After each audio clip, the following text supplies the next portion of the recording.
la casa, porque no tengo la presión de que tengo que viajar ni nada. Entonces doy la clase con menos ansiedad para mí y creo que es mejor para todos.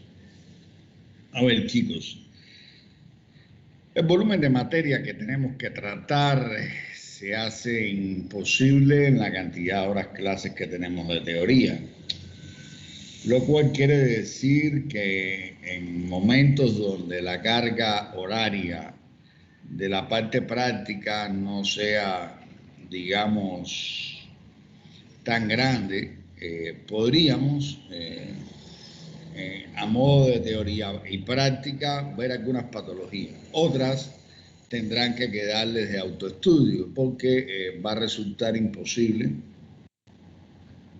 verlas todas o sencillamente las tendremos que ver de una manera muy somera.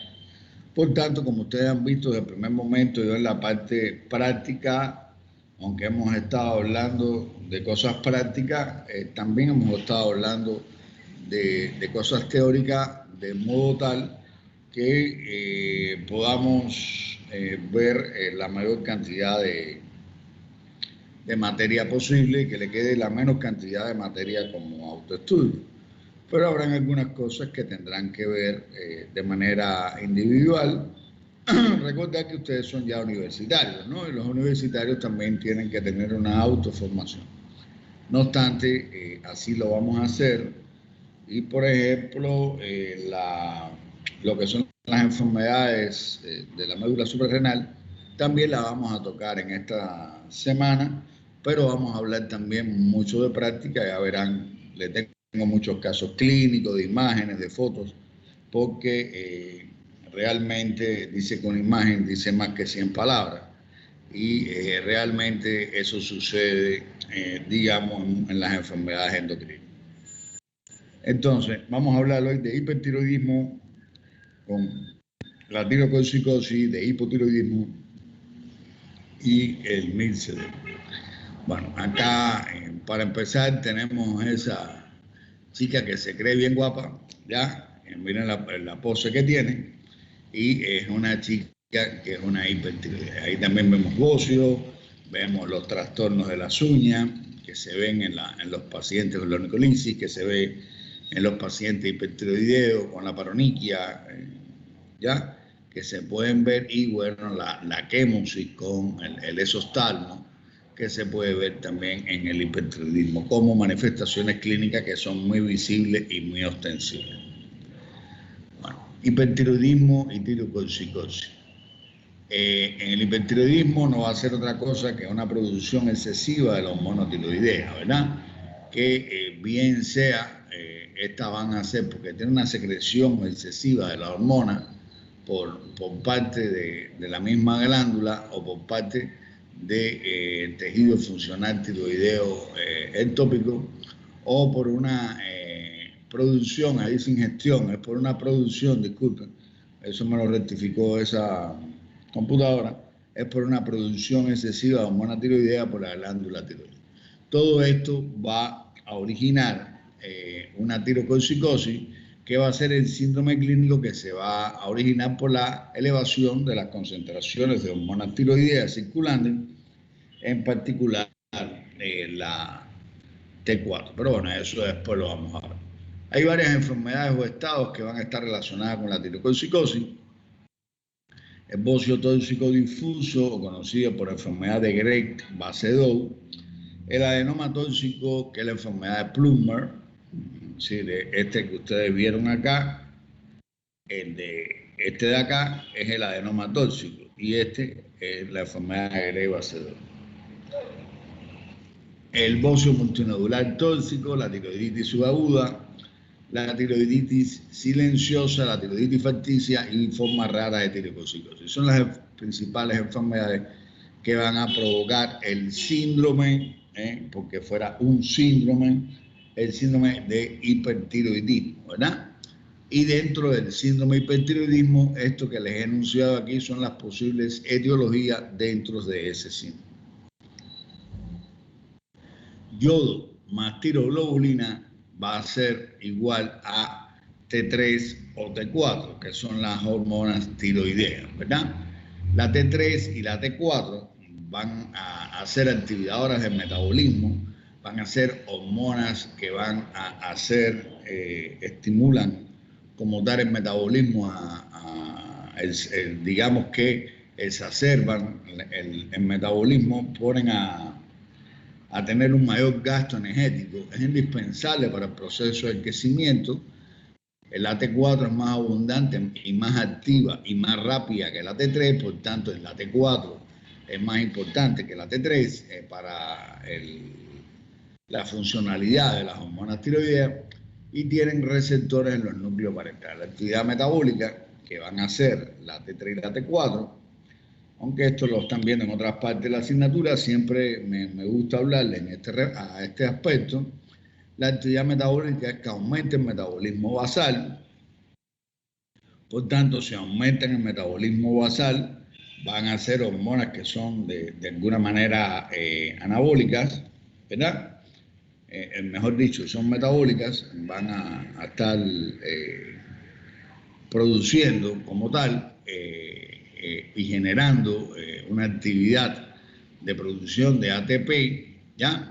Aumentan la temperatura corporal, por eso dan hipertermia, disminuye las concentraciones de colesterol, de LDL, aumenta ácidos grasos y glucosa para la formación de ATP, estimulan como tal la lipólisis, aumentan algunas acciones de la catecolamina y regulan el desarrollo del sistema nervioso y el sistema musculoesquelético.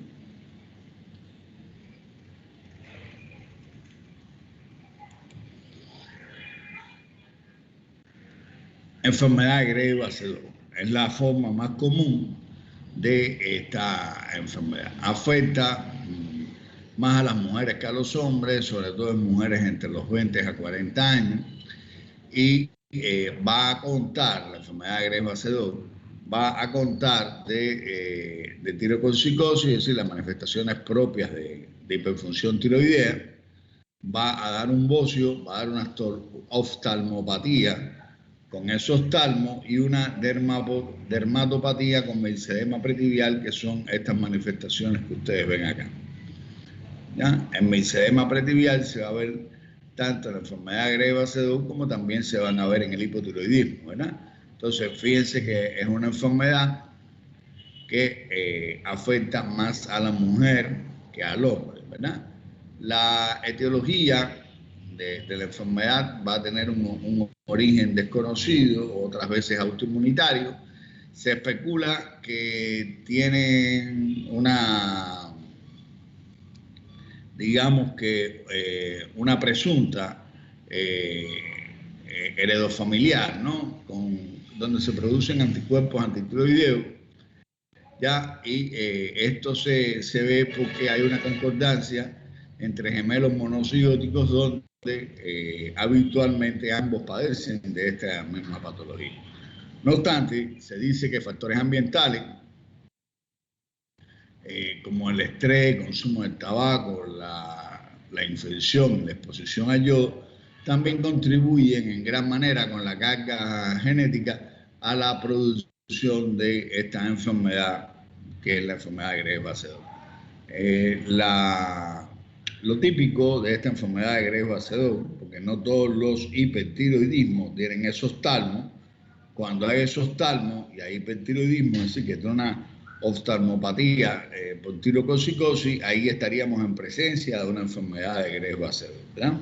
Lo clásico es esa mirada con esa expresión de susto, con los globos oculares bien abiertos, con los ojos un tanto protruidos, es decir, hacia afuera, que casi siempre es bilateral, aunque en ocasiones es unilateral, que en muchas ocasiones se acompañan de signos de quemos y de imposibilidad de movilizar adecuadamente los ojos hacia un lado o hacia el otro, de cerrar totalmente los ojos, porque ese crecimiento desproporcional de la apertura ocular y de los ojos hacen que resulte imposible en muchas ocasiones la posibilidad de los músculos puedan cumplir todas las funcionalidades de la movilidad ocular, ¿ya?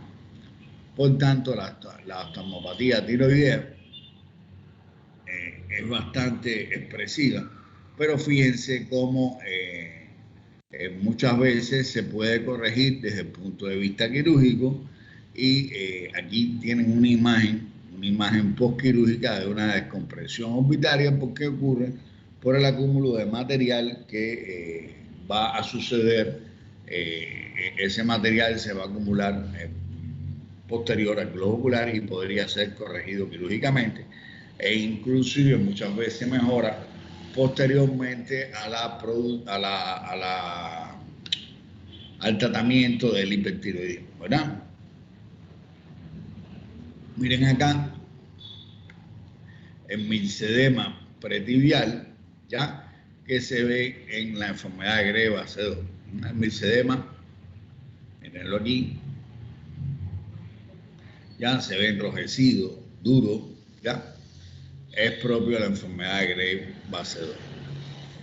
Miren acá, una dermatopatía tiroidea, ¿ya? Donde da una imagen que parece una elefantiasis, parecen pies panquidémicas, ¿ya? Y se acompaña también de la caída del vello cutáneo como característica propia.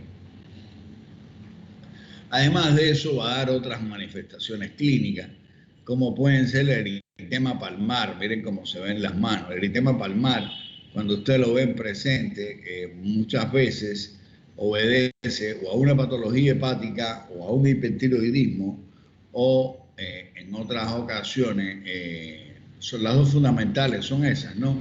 Pero en otras ocasiones podrían constituir problemas genéticos o sí que fueran las personas así o que tuvieran una polilobulia y demás, pero siempre que usted ve un eritema palmar así, la persona va a tener de alguna manera un hiperestrogenismo y las patologías que más lo dan van a ser la insuficiencia hepática y la tirotoxicosis.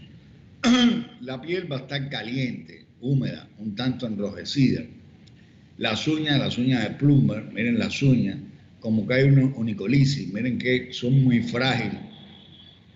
Se rompen o se parten de una manera bastante fácil, por decirlo de alguna forma. Las mujeres se quejan de que se le cae el cabello es fino, es débil, solamente al peinarse se les cae con facilidad. En cuanto a las manifestaciones clínicas periféricas, el paciente va a tener por regla general taquicardia que va a ser de más de 100, esto casi siempre ocurre por el exceso de catecolamina, de adrenalina y noradrenalina. Por tanto, el paciente no solamente va a tener taquicardia, sino también va a tener una manifestación de temblor fino. Esto va a ser por aumento de los receptores beta-adrenérgicos. Uno le pone un papel en la borde de los dedos y ustedes ven cómo el papel tiembla, es un temblor fino clásico.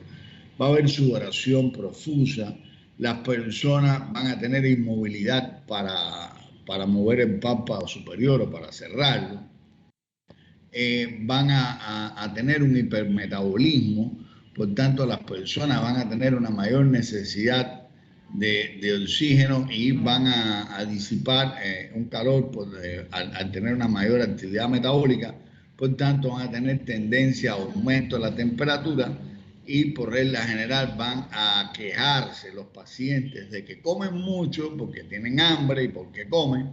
Sin embargo, cada vez están más flacos. Eso es algo que sucede con bastante frecuencia en los pacientes hipertiroideos. Van a tener una mayor actividad de la frecuencia cardíaca. Estas personas en muchas ocasiones van a tener trastornos del ritmo cardíaco que no solamente va a ser la taquicardia, sino pueden presentar fibrilación auricular. Y esa fibrilación auricular en muchas ocasiones va a ser consecuencia de la mayor contractibilidad cardíaca y eso hace que cree a nivel de las aurículas una estimulación muy grande y van a tener una frecuencia por encima de 300, 400 y es lo que ocasiona la fibrilación auricular, ¿ya? van a tener, por tanto,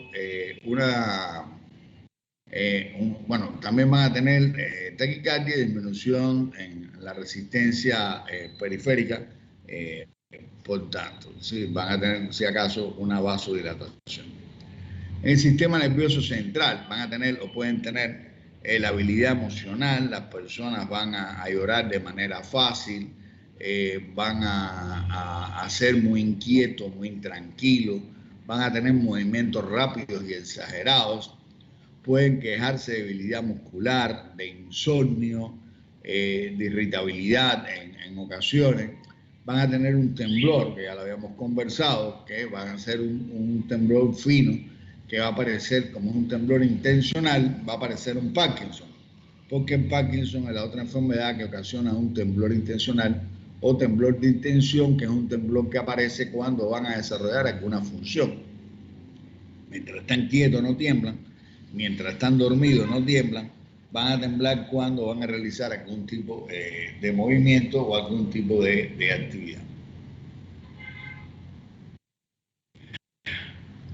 En las personas jóvenes, en sentido general, por regla general, van a tener una clínica que su cuadro clínico va a ser la presencia del bocio o el tiroide aumentado de tamaño de manera difuso, agrandado, y además de eso, con la intolerancia al calor, la ansiedad, ¿ya? Y además la oftalmopatía o exoftalmia que van a tener estos pacientes. Van a tener los síntomas, las personas jóvenes fundamentalmente, palpitaciones, nerviosismo, fatiga, hiperquinesia, es decir, no pueden estar quietos. También pueden tener cuadros de diarreas o de diaforesis también, que es la sudoración excesiva. Intolerancia al calor es algo que los pacientes te dicen que no aguantan el calor. Pérdida de peso sin pérdida del apetito. Es decir, que van a comer y siguen perdiendo de peso. Van a tener siempre ligera taquicardia y debilidad muscular, que puede llegar, inclusive esa debilidad muscular, a una miopatía tiroidea. ¿Ya? A ver, después les voy a decursar de la clase. En mi época cuando yo me formé, realmente a veces resultaba muy difícil la realización de los estudios complementarios, que en este caso hoy en día disponemos de ella, dosificación T3, T4, TSH, tiroglobulina. En aquel entonces el diagnóstico de hipertiroidismo se hacía fundamentalmente por una cosa que se llamaba índice de tirotoxicosis, que sencillamente uno le hacía un grupo de preguntas al paciente y de acuerdo a la puntuación uno decía, ¿tiene un hiper o un hipotiroidismo? ¿O tiene o no tiene? ¿Ya? Dentro de los índices o no de tirotoxicosis, después lo vamos a ver porque lo estuve buscando en internet para poderlo encontrar y bueno, lo pude encontrar y le puse para que ustedes vean también una metodología que se puede llegar con un método clínico solamente con un adecuado interrogatorio. En los pacientes de más de 60 años, bueno, las palpitaciones, la línea durante el ejercicio, las manifestaciones de insuficiencia cardíaca que va a tener un gasto cardíaco aumentado, producto de que aunque el paciente va a estar con una insuficiencia cardíaca, el volumen sistólico va a estar elevado, es decir, realmente el gasto cardíaco va a estar aumentado y sin embargo va a ser insuficiente porque lo que está es aumentado las demandas periféricas, ¿verdad? Porque hay un mayor catabolismo y entonces hay una mayor producción de ATP y demás. Van a tener temblor fino, nerviosismo y pérdida de peso. Miren acá un bocio de una enfermedad de Greve-Basedov y bueno, el exoftalmo, como se ven aquí, que son signos de tiroidismo que se van a ver en la enfermedad de Greve-Basedov y bueno, las manifestaciones de aumento de volumen malleolar y la caída del vello, como se ve en mi sedema pretibial, que se ve en el hipertiroidismo. tiroiditis aguda. Otra de las causas de tirotoxicosis. ¿Ya? Es un proceso que es poco frecuente y que habitualmente se debe a una infección de la glándula tiroidea, ¿verdad? Muchas veces la causa más frecuente es que se va a inflamar o se va a infectar a través de la bolsa branquial y va, en este caso, a proliferar bacterias, y estas bacterias también a veces puede ser por degeneración maligna de la glándula, pero estas bacterias, que es su principal causa, casi siempre van a responder a cocos gram positivos, que son el estafilococo y el estreptococo, aunque también pueden haber algunas bacterias gram negativas, los enterobacter y demás. También las infecciones micóticas, como pueden ser los aspergillos, la cándida, los coccidioides, histoplasma y el Pneumocystis jirovensis, podrían ser causales de una tiroiditis. También pueden haber tiroiditis aguda posterior a radiaciones, tratamiento radioactivo y algunos medicamentos, como pueden ser la miodarona, pueden originar una inflamación aguda de la glándula con unas manifestaciones propias de hipertiroidismo. Las manifestaciones es que de manera brusca va a haber un dolor tiroideo, que las personas refieren que es como si fuera un dolor de garganta. El bocio va a ser pequeño, muy hipersensible, muy doloroso a la palpación, a diferencia del bocio del hipertiroidismo, que es un bocio difuso, que no es doloroso. Este es un bocio que es doloroso y que además de eso se va a acompañar de dolor a la deglución, que es la disfagia, y además de eso van a tener eritema y dolor al palpar la glándula, con un aumento de la temperatura local y con una linfoadenopatía, es decir, van a encontrar ganglios que van a estar inflamados en el cuello.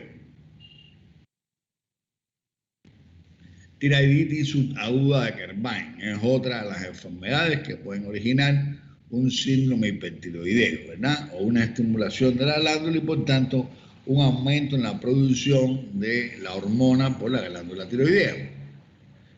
La tiroiditis subaguda de Kerbein o tiroiditis vírica va a obedecer a una infección viral de las glándulas, muchas veces a punto de partida una parotiditis, o el virus de la parotiditis también puede dar una tiroiditis bastante frecuente en la antigüedad. En las personas jóvenes, hoy en día las personas se vacunan y por tanto ya esto se hace un poco más infrecuente, pero bueno, también la pueden originar virus de la gripe, virus sin sistema respiratorio, virus de la influenza A, la influenza B, la influenza C, la parainfluenza, ¿verdad? Que son los virus de la gripe, los adenovirus y los ecovirus como tal. ¿Ya? Se puede confundir con una enfermedad faríngea y se va a ver entre los 30 o 50 años de edad con una proporción de 3 a 1. Hay un aumento de volumen de la glándula tiroidea y la persona va a tener el antecedente de haber tenido síntomas de infección vírica y respiratoria alta unas semanas antes y va a tener un aumento de volumen de la glándula tiroides, la cual va a ser también dolorosa, hipertrófica.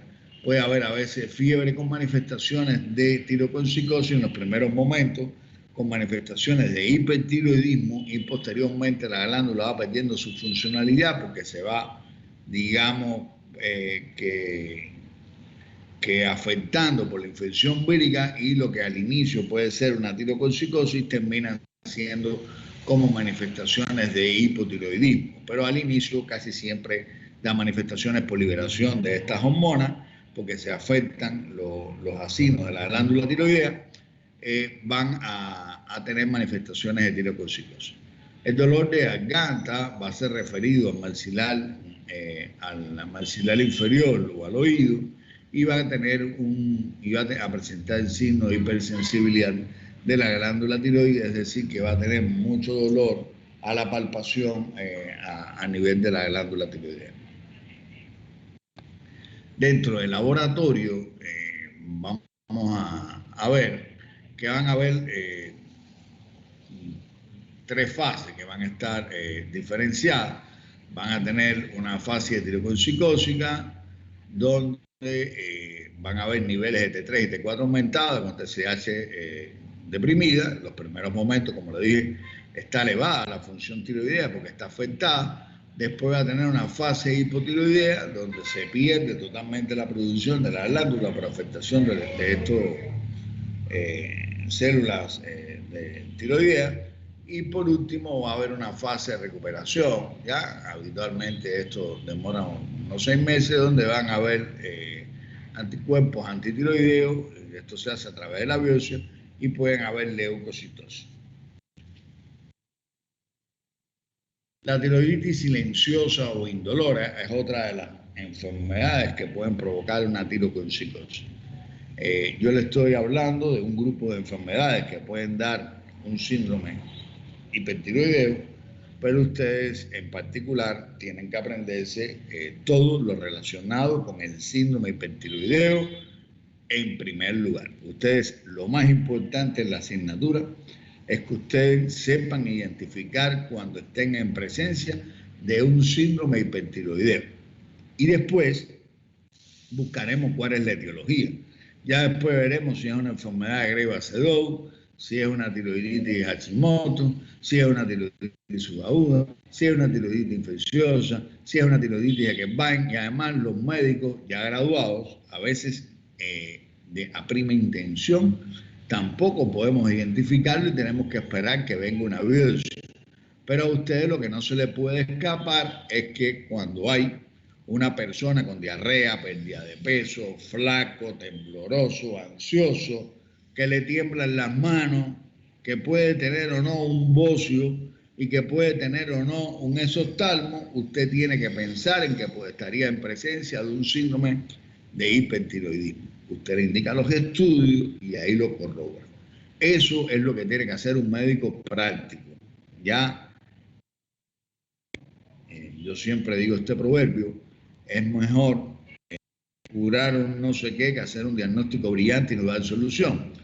Entonces, usted, en este caso, cuando usted identifica que tiene un síndrome hipertiroideo, independientemente cuál sea la causa, puede evitar que su paciente se complique, porque después verán que las manifestaciones de un síndrome hipertiroideo, en ocasiones, se pueden exacerbar a tal grado que pueden provocar una cosa que en medicina se llama tormenta tiroidea.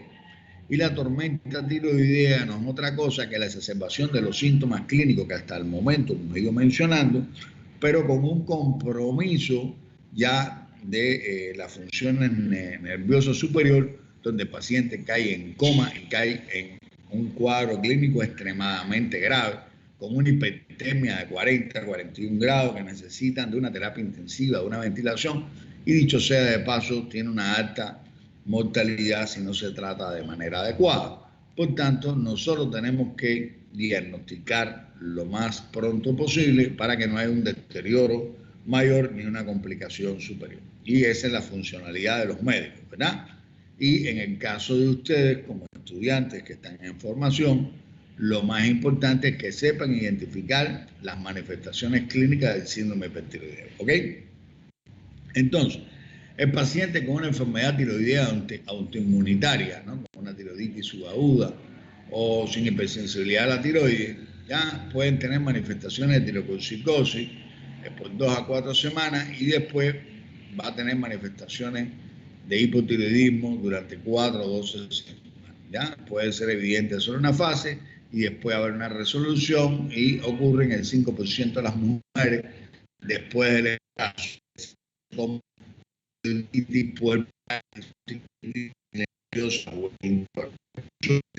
es una resolución, aunque es mucho más frecuente en mujeres que sean diabéticas y después de parir. En ellas se presentan con una mayor prevalencia esta manifestación de tiroiditis subaguda, ¿ya?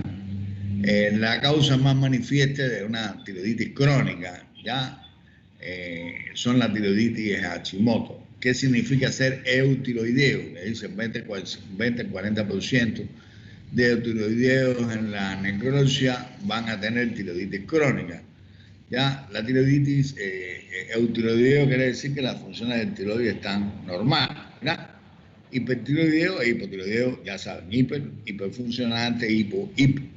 La tiroiditis de Hashimoto, que son tiroiditis crónicas bastante mencionadas, la tiroiditis de Hashimoto, es un trastorno autoinmunitario que se va a manifestar con la presencia de un bocio no doloroso, es indoloro, de consistencia firme, ya con manifestaciones en un inicio hipertiroidea y posteriormente hipotiroidismo, y que deja de consecuencia un hipotiroidismo crónico con la necesidad de sustitución de hormonas tiroideas. Pero en los primeros momentos da una liberación de las hormonas y por tanto va a ser frecuente. La tiroiditis de Hashimoto se van a ver en mujeres ya por regla general de edad adulta, pasados los 40, 50 años.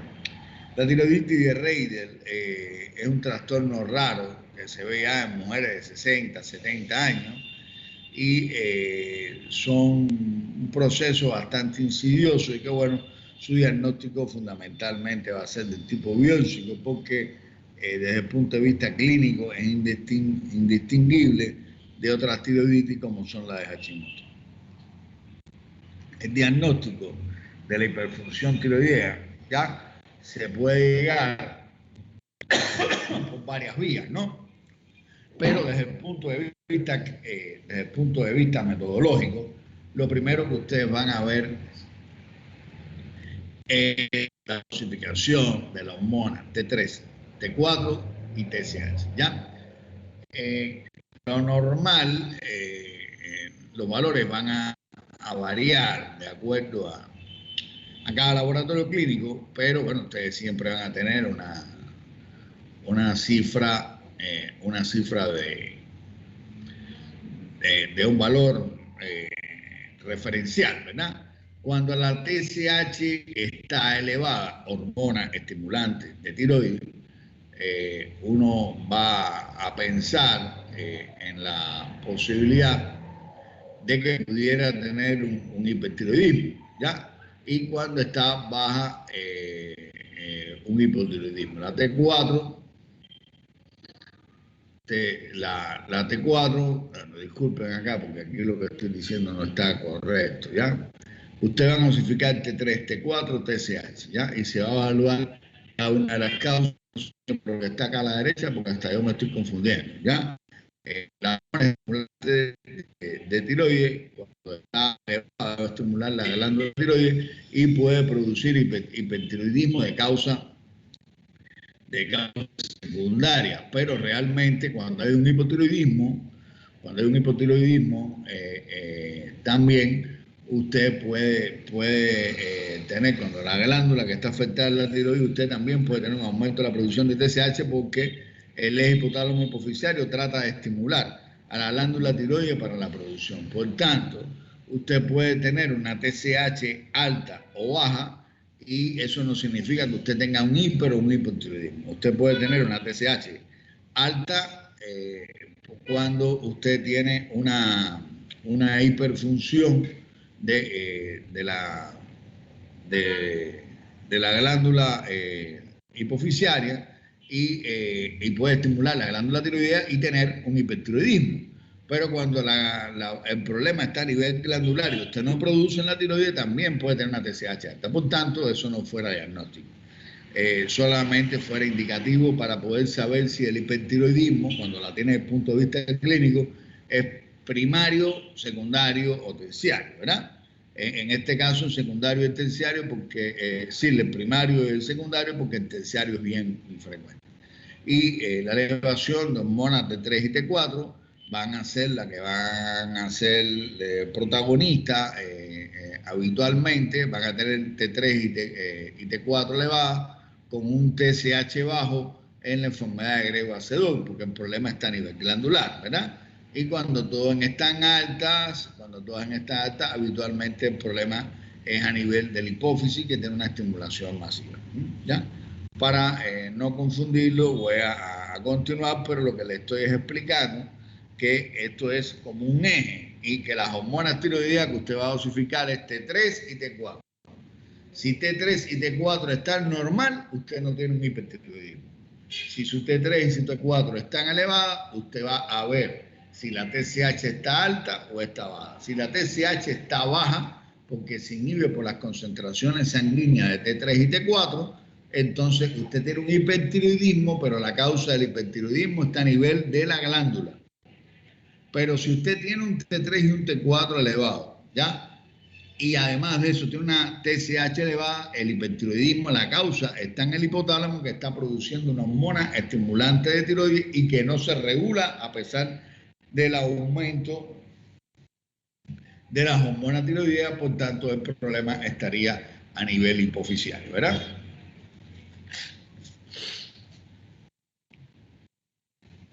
Ahora, lo que les hablé de lo que se hacía en el momento de que yo era estudiante de medicina y lo que hicieron mis profesores en el momento de que ellos fueron estudiantes de medicina. Ya en mi época, yo tampoco soy tan desmesuradamente viejo, ya en mi época había dosificación de hormonas tiroideas de T3, T4, TSH, pero a veces no estaba disponible en todo sentido y habían síntomas, signos, y se daba lo que se llamaba un índice de de tirotoxicosis, ¿ya? Entonces, cuando aquí solamente encontré para el hipertiroidismo, pero también se puede hacer este mismo índice, se puede hacer para hipotiroidismo, ¿verdad? Pero el que encontré fue el de hipertiroidismo y es para que usted vea. Aquí sería dando un grupo de puntaje, ¿ya? Y por ejemplo, dentro de los síntomas, la astenia, si el paciente te refería, le dabas 2 puntos. Disnea de esfuerzo 1 punto, palpitaciones 2 puntos, intolerancia al calor, era un síntoma casi que cardinal. Si las personas te decían, tengo intolerancia al calor, no soporto el calor, prefiero el frío, ahí tú les dabas 5 puntos. Pero si las personas te decían todo lo contrario, no, yo no quiero, yo el calor no lo soporto, o mejor dicho, yo el calor lo soporto, lo que no soporto es el frío, le quitabas 5 puntos. Ya no es que era más 5, sino menos 5. ¿Ya? La sudoración le daba 3 puntos, el nerviosismo más 2 puntos, el aumento de apetito 2 puntos. La disminución del apetito le quitaba 3 puntos, la pérdida de peso más 3, el aumento de peso menos 3, está el hipertiroidismo en esa clave. El bocio le daban 3 puntos si estaba presente, ya estos son los signos, lo que yo encuentro en el examen físico. Si no está presente, menos 3, pero fíjese que supongamos un ejemplo, una persona que me refiera a astenia, 2, palpitaciones, 4, intolerancia al calor, 5 son 9, sudoración más 3 son 12, nerviosismo más 2 son 14, aumento del apetito 17 y pérdida de peso ya tiene más 20, ya con mayor o igual a 20 ya tiene un hipertiroidismo. Solamente con los síntomas me fuera suficiente. Sin embargo, ya también le voy a ver otros índices. Si no tiene bocio, le voy a quitar 3 puntos, me quedé en 17. No tiene soplo, le quito 2 puntos, me quedé en 15, ¿ya? Tiene pertinencia, está muy tranquilo, tiene 19, está con temblor, 20, las manos sudorosas, 21, las manos calientes, 23, ¿verdad? El pulso por encima de 90, ya tiene 26, fibrilación auricular tiene 30, que es bien frecuente, si no la tiene no se le quita puntos. Y bueno, la retención palpebral o el exostamo que le sigue dando puntaje. Entonces, por tanto, cuando usted tiene menos de 10 puntos, usted se considera normal. Si tiene, esto no se lo van a aprender de memoria, ni yo les voy a preguntar, ni creo que le pregunten, pero para que ustedes vean cómo desde el punto de vista clínico se puede sacar lo que se llama el índice de heterocalcicosis, que a grosso modo uno lo hacía mentalmente y decía, tiene un hipertiroidismo, porque ¿qué es lo que uno va a buscar? Bueno, uno va a buscar si está taquicárdico, si está tembloroso, si prefiere el frío, si prefiere el calor, si está hiperkinético, si está intranquilo, si ha perdido de peso, si ha aumentado de peso, si tiene fibrilación auricular, si no tiene fibrilación auricular, ¿verdad? Y la presencia de bocio entre los síntomas cardinales a buscar. Una persona que se cría no quiere decir que no sea, pero por regla general nosotros pensamos que no tiene un índice de heterocalcicosis que le permita diagnosticar un hipertiroidismo. Pero si yo veo que tiene taquicardia, que está delgado, que lo veo nervioso, que le tiemblan las manos, que ha perdido de peso, que tiene apetito a pesar de perder de peso, y además de eso le veo que tiene un poco aumentado volumen en el cuello, por Dios, ya tiene un hipertiroidismo. Más o menos así funciona, ¿verdad? ¿Qué cosa es una crisis tirocolcicósica? Bueno, la crisis tirocolcicósica es aquella exacerbación de los síntomas clínicos de tirocolcicosis, donde la persona puede llegar a un cuadro extremadamente grave. La piel se le pone caliente, hace hipertermia, con manifestaciones neurológicas, la temperatura alcanza hasta 41 grados centígrados, tiene una hiperreflexia marcada, pueden tener marcado temblor, hipertensión, crisis de hiperglicemia. El paciente se torna como si fuera un diabético, se le cae el pelo totalmente, se pone con una diarrea totalmente intolerante y bueno, que puede alcanzar hasta alteraciones de insuficiencia cardíaca con gasto cardíaco aumentado y manifestaciones neurológicas con hasta alteración del estado de la conciencia. Ahora vamos a ver el hipotiroidismo.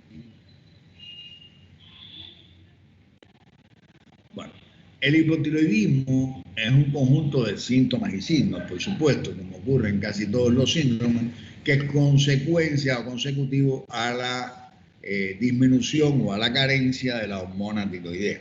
¿Ya? Van a dar un grupo de alteraciones orgánicas y funcionales y que la forma más grave de hipotiroidismo, a la inversa, como ya hemos hablado, de la tormenta tiroidea, en este caso fuera el coma mixematoso. Ocurre después de una, digamos, una cirugía tiroidea o de algunas enfermedades que destruyen masivamente el tiroides, pero muchas veces hasta consecuencia de una cirugía o una radiación. Por eso a estos pacientes se les dan medicamentos que sean capaces de bloquear la función tiroidea de manera periférica. En este caso, pues no es el objetivo de la asignatura, uno le da beta bloqueadores para que esto no ocurra. ¿Ya? Además de los antitiroideos de síntesis que existen, que tampoco es objetivo porque en la terapéutica ustedes las ven en otras asignaturas. Ahora, la incidencia del hipertiroidismo, al igual que la funcionalidad de hipertiroidismo, el hipotiroidismo es mucho más frecuente en las mujeres que en el hombre. Se ve en mujeres de 60, 80 años y en más del 90% los hipotiroidismos es desde el punto de vista clínico por una disfunción primaria de la glándula tiroidea, a diferencia de el hipertiroidismo, que pudiera ser secundario o terciario. Este casi siempre ocurre primario, aunque también puede haber un hipotiroidismo secundario, como ocurre en el síndrome de Chiari, donde hay una panhipopituitaria. Miren acá en la gráfica que les tengo a la derecha, como una gráfica de pastel, como prácticamente las 3/4 partes corresponde a las mujeres. Factores de riesgo para padecer hipotiroidismo. En primer lugar, el ser mujer de más de 50 años. El varón de más de 60 también lo va a tener. Miren acá una tiroiditis Hashimoto. Algunos medicamentos, como es el metimazol, o lo que también se conoce como dipirona, en alguna, el uso de fármacos que tengan yodo, lo que se lo hormona, los antitiroideos de síntesis, los ioduros en sentido general, que se usan a veces para la tos y demás, podrían ser causales de un hipertiroidismo, ¿verdad? O un hipotiroidismo. Pero bueno, factores de consumo de algunos grupos de medicamentos. Se dice que en particular el que más se asocia es el metimazol y los medicamentos yodados. Varón de más de 60 años, antecedentes patológicos familiares de una enfermedad tiroidea, enfermedad autoinmunitaria, tener una diabetes mellitus tipo 1, que son propias de enfermedades que tienen un componente genético, la cirugía tiroidea, la terapia post-radiación y medicamentos antitiroideos como los ioduros, la tiamina, los bloqueadores beta-adrenérgicos, metimazol, entre otros. El hipotiroidismo puede ser primario, secundario, terciario y periférico. Fíjense, aquí le estoy dando el primario, es producto de la afección de la glándula tiroidea. Secundario, si la deficiencia se atribuye ahí a lo que es la hipófisis. El terciario, cuando se atribuye al hipotálamo.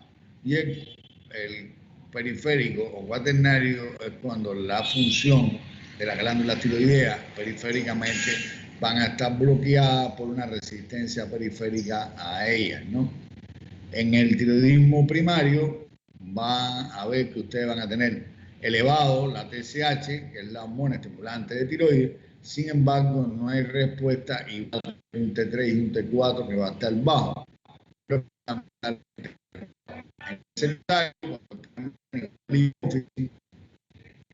Va a tener una T4 baja y la TSH va a estar también baja. Y debe tener habitualmente una TRH, que es la hormona estimulante de la STH, de la SH, disculpen, que es la que se produce a nivel del hipotálamo, ¿ya? Y el terciario es cuando la TSH está baja y por tanto va a estar baja la TSH, la T3 y la T4, ¿no? Cuando usted lo hace, la dosificación, puede llegar a un diagnóstico oportuno.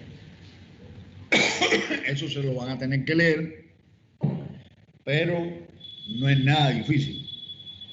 Y se lo explico una vez más para que no tengan que memorizarlo. La hormona T3 y T4 es la que produce la hipófisis. La hipófisis discúlpenme, la que produce la tiroides. Y va a partida que tenga un influjo hormonal por parte de la hormona estimulante de la tiroides, o TSH. Cuando la TSH está elevada, va a haber un aumento de la producción de la hormona tiroidea. Cuando hay un aumento en la producción de la hormona tiroidea por un mecanismo de feedback, va a disminuir la producción de la hormona TSH. Mientras usted tenga este mecanismo funcionando, usted también va a tener un influjo del hipotálamo el hipotálamo hipofisiario, donde cuando los niveles de TSH están normales, la producción de TRH es normal, pero cuando están elevados, esta disminuye, y cuando están disminuidos, esta aumenta. Y a la inversa, cuando esta está muy aumentada, esta también se produce. Pero todo esto va a estar influenciado ya por los niveles de la hormona tiroidea en sangre, ¿ya? La hormona tiroidea y la hipófisis y el hipotálamo van a funcionar como un conjunto, ¿verdad? Y un mecanismo que es circular, es un mecanismo de feedback.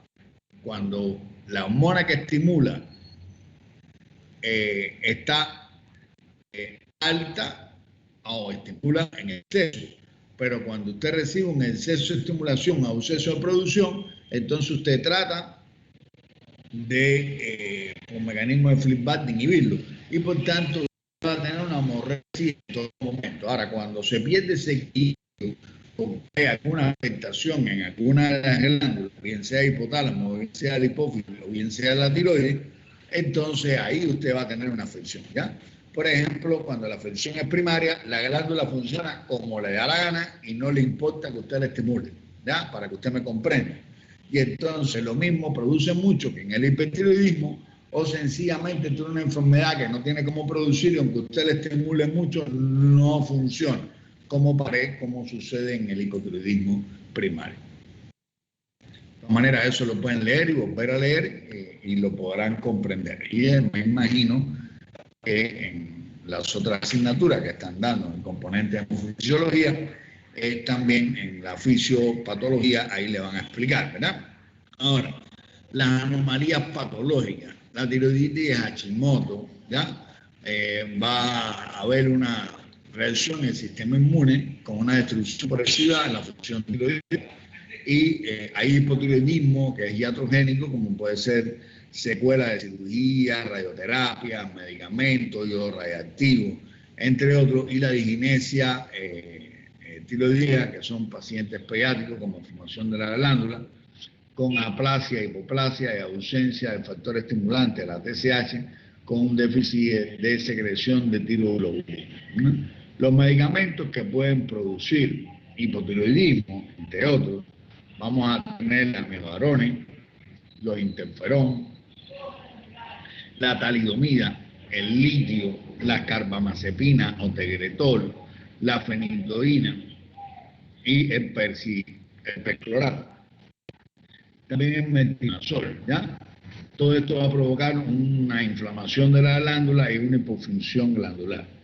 Y algunos procedimientos como pueden ser la tiroidectomía, el uso de yodo radioactivo, el uso de medicamentos como pueden ser el metimazol, el propinturacilo, que son antitiroideos de sitios que pueden originar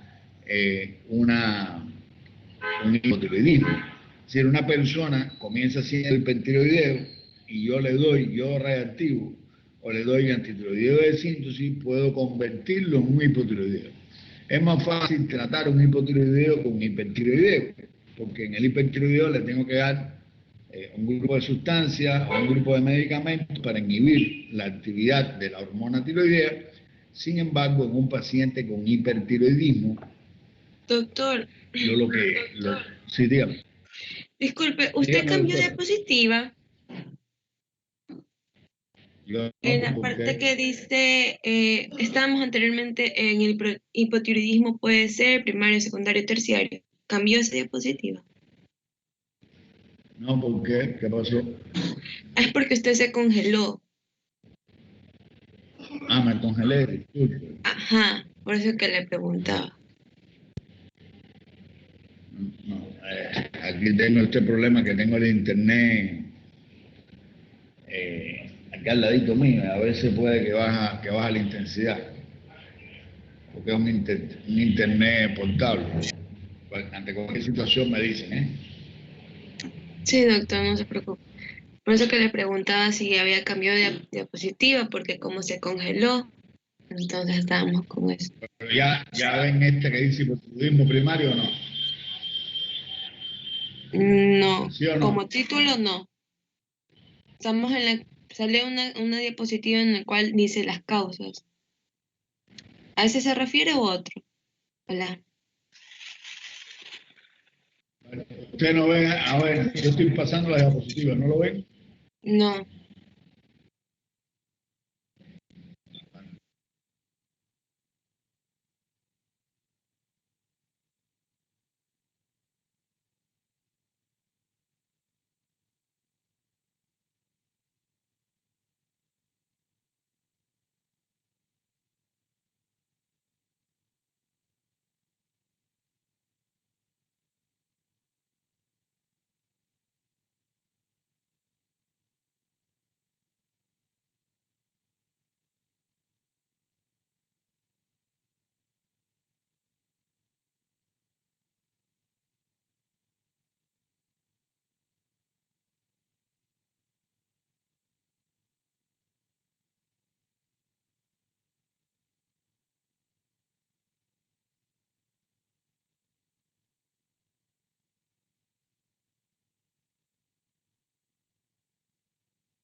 Sí, de escucharlo se le escucha, pero ya no sale que está compartiendo una diapositiva. Solo Voy sale a compartir ahorita.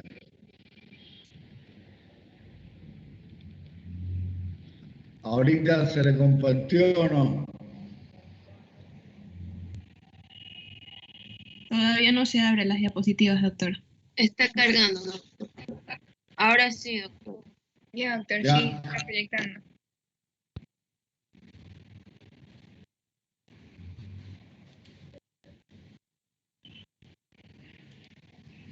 ¿Ven lo que en qué diapositiva están? En la que dice hipotiroidismo, ¿la ven? Sí, la de primario, secundario, terciario y periférico. El número 33. A ver. Ahora, la próxima no se pasó. No, estamos en la 33. Vemos la 33.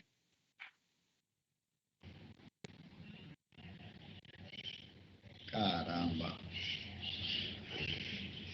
Déjenme cerrarla aquí. Vaya, ¿no? Cualquier cosa Sí, me dicen doctor. para no estar mirando yo el router, porque si no, voy a poner el router después en otro lugar. Mañana a ver si funciona mejor ahí, ponerlo al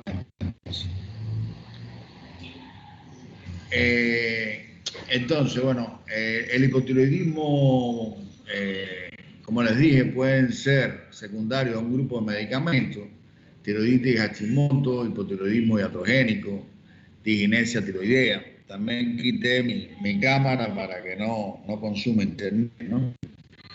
El hipotiroidismo primario habitualmente obedece a carencia de yodo, que casi siempre ocurre en zonas geográficas donde la sal de la dieta tiene bajo contenido en yodo.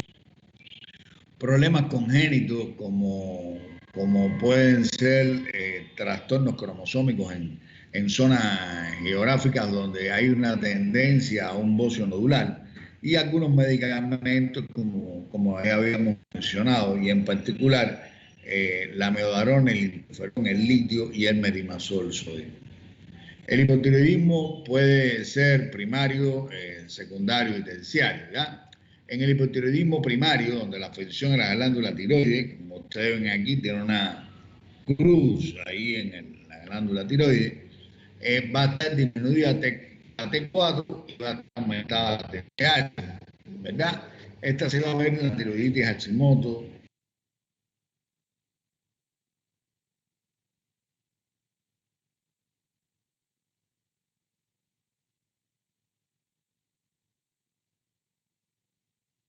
Doctor, ¿no escucha? Y pueden haber tumores como la necrosis hipofisaria puerperal, traumatismo, trastornos autoinmunes, infiltrativos, entre otras patologías. Hipotiroidismo terciario es cuando el problema está a nivel de hipotalámico, y aquí va a estar baja la T4, la TSH, la TRH, y es un trastorno a nivel hipotámico, y este se va a ver sobre todo a nivel de los tumores de la glándula, sí, tumores a nivel cerebral, sobre todo ahí a nivel hipotalámico, y también secundario a radiaciones, a traumatismo y a formas infiltrantes de los tumores. El diagnóstico del hipotiroidismo habitualmente se va a hacer basado con manifestaciones clínicas que incluyen la caída del cabello, la piel seca, quebradiza, la depresión, el aumento de peso, el cansancio, ¿ya? que se puede ver en este tipo de personas. Y por supuesto el examen físico, que por regla general va a tener un aumento de volumen de la glándula tiroides. La etiología va a ser una enfermedad casi siempre autoinmunitaria, que es más común en las mujeres que en los hombres, y va a haber también manifestaciones que pueden ser secundarias a un problema de nacimiento, que es el hipotiroidismo congénito, también conocido como queretinismo, y la secundaria a la extracción de la glándula tiroides por un problema quirúrgico. Las manifestaciones clínicas van a variar de acuerdo a la edad de las personas. En el caso de los niños y en el caso cuando es por nacimiento, va a tener un cretinismo, que es el niño que va, por eso los niños al momento le dosifican hormonas T3, T4, TSH. Caso contrario de que usted tenga una hipofunción de su glándula tiroides, usted le dan tratamiento hormonal sustitutivo, le dan T3, le dan T4, le dan TSH, pero si usted no lo trata adecuadamente, usted va a tener un retrasado mental, un retardo mental, parecen unos bobos con el labio engrosado, con trastorno en el aprendizaje, con un trastorno en el aprendizaje, en el aprendizaje que no comprenden ni entienden adecuadamente ninguna situación, y también con aumento de crecimiento en las manos, en la cara, que se tornan edematosas, y también la piel se va a tornar, digamos que la piel se torna reseca y engrosada, ¿no? Con alteraciones sobre todo de lo que es el aprendizaje. En adultos van a tener la presencia de ocio, cansancio, debilidad, fatiga, pérdida de deseo de hacer las cosas, estreñimiento, todo lo contrario, aumento de peso. Las personas, la piel se le torna seca, áspera, fría, porque no hay una temperatura adecuada. La voz se le torna ronca por el acúmulo de material de mixedema a nivel de las cuerdas vocales. Las personas van a tener trastornos menstruales, oligomenorrea, entre muchos otros síntomas. El pelo va a ser quebradizo, ralo, va a tener una fase hipotiroidea con caída de la cola de la ceja, tendencia a la alopecia, ya los surcos se hacen más frecuentes, hay una macroglosia. Miren la fase y el prototipo de un niño con cretinismo, donde es típico la carita de bobito, ¿verdad? Miren las manos como se tornan gruesas, paquidérmicas, descamativas en las manos como tal, en el síndrome hipotiroideo. Las manifestaciones cuando son niños pequeños, aparte de retraso en la maduración ósea, van a tener hernias inguinales, van a tener propensión a mantener una ictericia de una manera prolongada, van a tener manifestaciones de hipotonía, retrasos retraso en el crecimiento, en el desarrollo, el llanto va a ser débil, va a tener una lengua grande que se le sale de la boca y malformaciones cardíacas y malformaciones musculoesqueléticas. Eso es propio del cretinismo o del hipotiroidismo congénito. Por tanto, es muy vigilado en los niños al nacer las hormonas tiroideas ya hace muchos años, ¿no? Pero bueno, cuando los niños nacen en un ambiente que no es un ambiente hospitalario y demás, podrían tener este tipo de manifestaciones. Entre los síntomas que van a tener, además de cefalocaudal, vamos a tener una caída de cabello, el pelo va a ser seco, quebradizo, una mala memoria, el lentecimiento de pensamiento, poco apetito, dolores musculares, e intolerancia al frío. No hay una intolerancia, el frío no lo soportan porque tienen metabolismo disminuido, cansancio fácil, estreñimiento. Las uñas se le va a hacer muy quebradiza, al igual que en el hipertiroidismo. Van a haber retención de líquidos, van a ver que las personas van a tener la cara y los pies van a estar muy hinchados con el clásico mixedema, esa piel que va a ser quebradiza. La frecuencia cardíaca va a estar disminuida, va a haber una tendencia a la bradicardia. El paciente puede tener manifestaciones de derrames con presencia de derrame pleural, derrame pericárdico, bradicardia, que creo que ya les había dicho en el trazado electrocardiográfico. Las personas se tornan lenta, torpe, ya entre muchos de los signos podemos encontrar. Pero la caída de la cola de la ceja, la macroglosia, la piel quebradiza, es típico a tal punto que da lo que se conoce la fascia hipotiroidea, ¿verdad?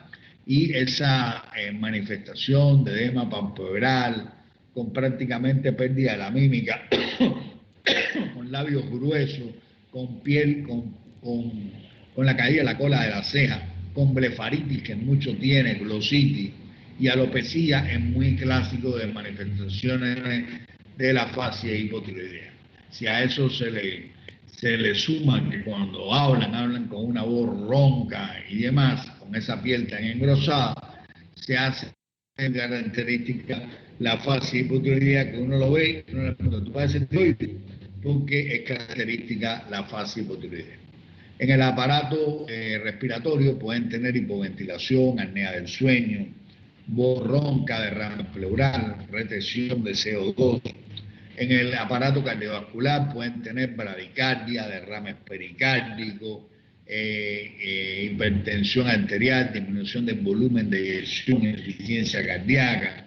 En el aparato digestivo pueden tener un marcado aumento de peso, hipocloridia, estreñimiento, un vaciamiento gástrico lento. Las personas se quejan de una mala digestión, del entenecimiento de digestión, van a tener ascitis, líquidos paralíticos, retención de líquidos urinarios, es decir, pueden tener como si fuera una vejiga neurogénica, disminución de la filtración glomerular y de la resolución tubular, por tanto, van a tener disminución del volumen urinario, que se traduce en una oliguria. En cuanto al sistema nervioso, van a tener letargia, ¿sí? Van a estar somnolientos en la inmensa mayoría de las veces, trastornos desde el punto de vista psiquiátrico, piensan musarañas, por decirlo de alguna forma, van a tener cefalea, disminución y enlentecimiento de los reflejos osteotendinosos. A nivel de la piel, bueno, ya hemos ido hablando, la piel va a tener una hiperkeratosis, como ustedes ven aquí, sobre todo en los codos, en las piernas. La piel se la agrieta, se le parte, miren estas manos, las uñas van a estar quebradizas, ¿no? La piel va a ser gruesa, escamosa, no suda, ya es fría, va a tener como una queratodermia, va a tener una tendencia a una piel áspera, que uno la toca y le resulta desagradable, ¿verdad? Miren, los labios se le tornan muy gruesos en sentido general, ¿ya? Y también se pueden manchar en la cara, lo que se conoce como cloama. En el aparato locomotor van a ver que van a tener una tendencia a la rigidez, a las contracturas musculares, va a haber una lentitud, una relajación de los reflejos osteotendinosos. En el aparato genital, las mujeres van a tener ciclo ovulatorio, los hombres van a tener impotencia, disminución de la libido, pérdida del apetito sexual, hiperprolactinemia con aumento de la TRH que se puede ver en las mujeres, y por tanto a veces puede haber secreción mamaria, y en las glándulas suprarrenales, que muchas veces se asocia a insuficiencia suprarrenal. En cuanto al metabolismo, hay una disminución del metabolismo, por eso estas personas tienen una tendencia a la obesidad, hay una intolerancia al frío, un aumento de los lípidos en sangre, es típico en el hipotiroideo el aumento del colesterol y de los triglicéridos, pero en particular del LDL colesterol, que es el colesterol humano. Por tanto, tienen una tendencia a patologías cardiovasculares, a patologías ateroscleróticas. Va a haber una absorción de la glucosa y un metabolismo periférico va a disminuir. Las personas tienen niveles bajos de formación en los huesos. Van a tener tendencia a la anemia y a la hipercolesterolemia, con disminución de algunas enzimas, como van a ser, o algunas otras hormonas, porque realmente son hormonas, la eritropoyetina, y déficit en la absorción del B12 y el hierro, producto que tiene una clorilla gástrica. Como tiene una clorilla gástrica, el ácido estomacal es indispensable para la absorción de esta sustancia.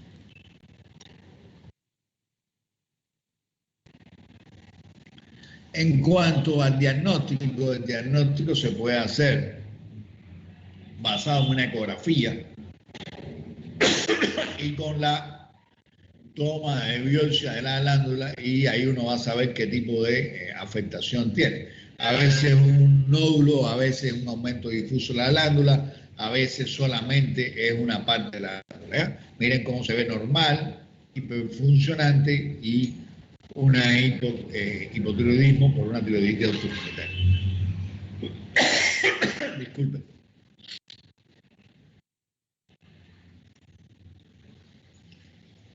Complicaciones. Un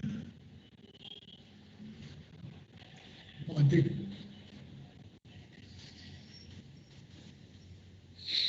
Estoy yo como el hipotiroideo, perdiendo la voz. Disculpen, pero he empezado la clase yo con la laringitis, esto me tiene mal.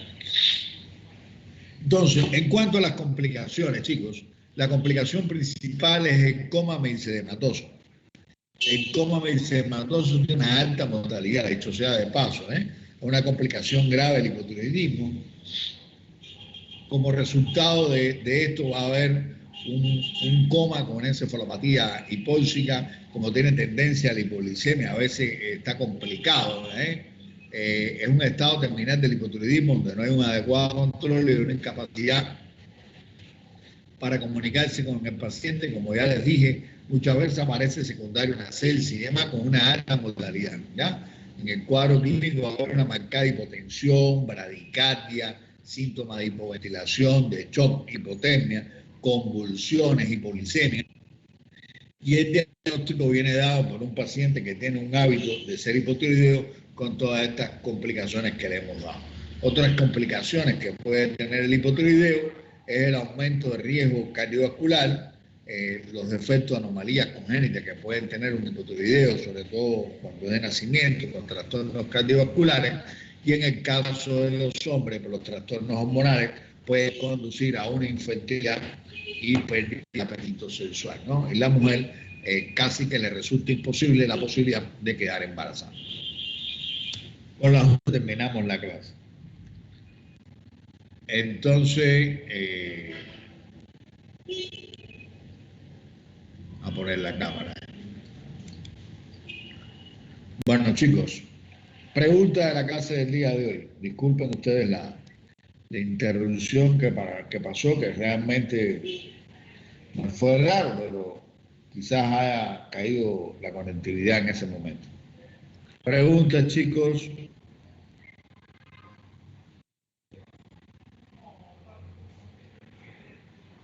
¿Nadie tiene pregunta? No, doctor, todo claro. No, doctor. Ya después no hubo más interrupción ni nada, ¿no? Todo se vio sin problema. Sí, todo fluyó. Ya. Sí, doctor. Sigamos probando, no creo. De todas maneras, mañana voy a poner el router pegado a la ventana. De todas maneras, dice eso, que